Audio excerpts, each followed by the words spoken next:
So I'm Kate Lawson. I'm the president of the Ontario Confederation of University Faculty Associations. I'm also an associate professor of English at the University of Waterloo. And I actually was an LTA here in Laurier many years ago, but I had trouble finding my way here. So was this building here in 1991? I don't know. Anyway, thank you so much for inviting me and for inviting Mark Rosenfeld, the executive director of WLUFA. We're really pleased to be able to come tonight. And I've been asked to provide the provisional context for what's happening on your campus for program prioritization. And also thanks to Carrie very much for the invitation, I should say. So WLUFA believes that program prioritization, or the IPRM as it's called on your campus, is a highly problematic initiative, whatever it's called and wherever it occurs. It has the potential to lead to drastic cuts in programs, in faculty numbers, and in degree plans. It has the potential to undermine or compromise good academic governance, and it has the potential to undermine the quality and diversity of education in Ontario. It is therefore important to have faculty associations, whether at WLUFA or at Laurier or Brock or wherever, be active in questioning program prioritization, in intervening to create better processes, and if necessary, in opposing program prioritization outright. It's important to recognize, I think, fundamentally, that program prioritization is being encouraged by the provincial government, but it is not mandatory for institutions to pursue it. So program prioritization here on your campus is a choice made by your administration. And I think you need to ask, why is your administration making this choice, and why is it making this choice now? Nevertheless, it's true that I say that the government is encouraging program prioritization at the provincial level. Why is that? So program prioritization is in the provincial government's push for a more differentiated university system. The motivation for differentiation is actually quite simple. It's about saving the government money through what it views as increased productivity, increased efficiency, and reduced duplication. Unfortunately, as I say, these savings may come at the cost of educational diversity and educational quality. So let me tell you a little bit about the three components of the government's differentiation agenda. There is the so-called differentiation policy framework, there are the strategic mandate agreements, and there is the productivity and innovation fund. So first of all, the differentiation policy framework. This document contains the principles and the 8 so-called components that reflect the government's vision for a differentiated university system.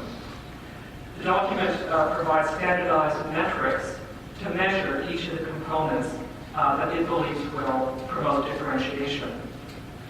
It's important to note that faculty and student groups were not asked to comment on this policy as it was developed.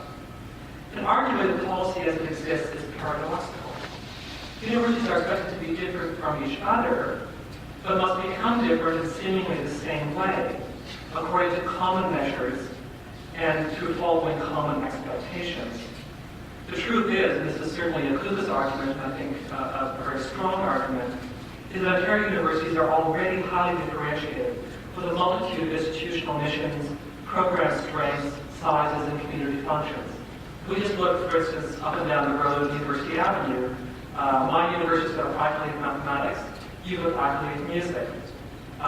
You have business here at Laurier, engineering at Waterloo. So I think you can argue this case actually right across the province that there already are very, very different programs and strengths in every institution across the province, and different sizes, of course, different graduate programs, a whole bunch of measures that suggest we already have a highly differentiated university system. The diversity we actually have in Ontario grew organically and reflects the needs of local communities and, of course, the province as a whole. So WLUFA is very concerned that differentiation policy framework will damage what is an organic diversity and actually impose a kind of homogeneity under the banner of a proclaimed differentiation. So that's the first part. The second part is strategic mandate agreements, or SMAs. The SMAs are a vehicle for enshrining the government's principles and vision for a differentiated university system. The Ministry is currently negotiating strategic mandate agreements with every institution, and the goal is to finalize these agreements in early 2014. Each agreement will state the institution's unique strengths, its strategic vision, and how it plans to achieve that. WLUFA is monitoring this process very closely, and will be analyzing the final SMAs when they are released. We'll be paying particularly close attention to whether the SMAs reflect the student and faculty view, or simply embody a kind of top-down managerial idea of what the university strengths and particular character is. The final component of the differentiation agenda is the Productivity and Innovation Fund, the PIF. And this is where program prioritization explicitly comes in. This $47 million fund was designed to fund program prioritization, course redesign, and administrative and service delivery transformation. Course redesign is a very odd term. It doesn't mean what you think it means, as we do all the time. Administrative service delivery might be okay, but certainly program prioritization is the most worrisome, and I'll say what has brought us here tonight. We know that at least 11, possibly 12 institutions in Ontario have received funding for program prioritization. They are Algoma, Brock, Carleton, Nipissing, OCAD-U, Laurier, Ottawa, Ryerson, Trent, UOIT, and York University. There are different names for the process. There are different methods for program prioritization. The process will look different, I think it's fair to say, from campus to campus.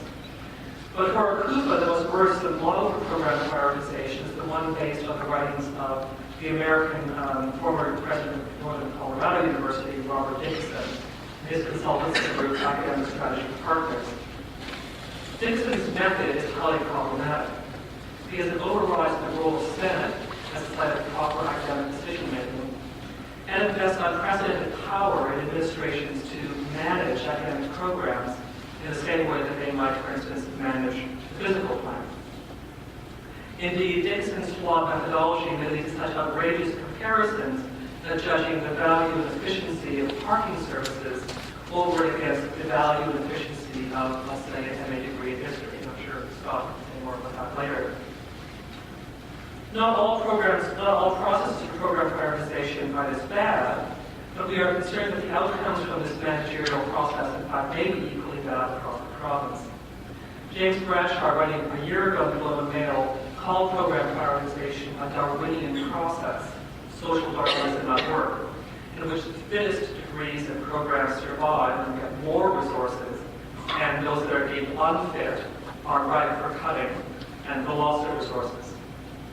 I'll talk more about future strategies from the second go-around, but let me end now by saying that WLUFA believes that it's crucial that any review of academic programs, whatever it's called, take place in the approved venue for academic decision-making, that is, the University Senate, and any review be based upon a full and rich understanding of and appreciation of a program, its strengths, and its role in the university as a whole. Thank you.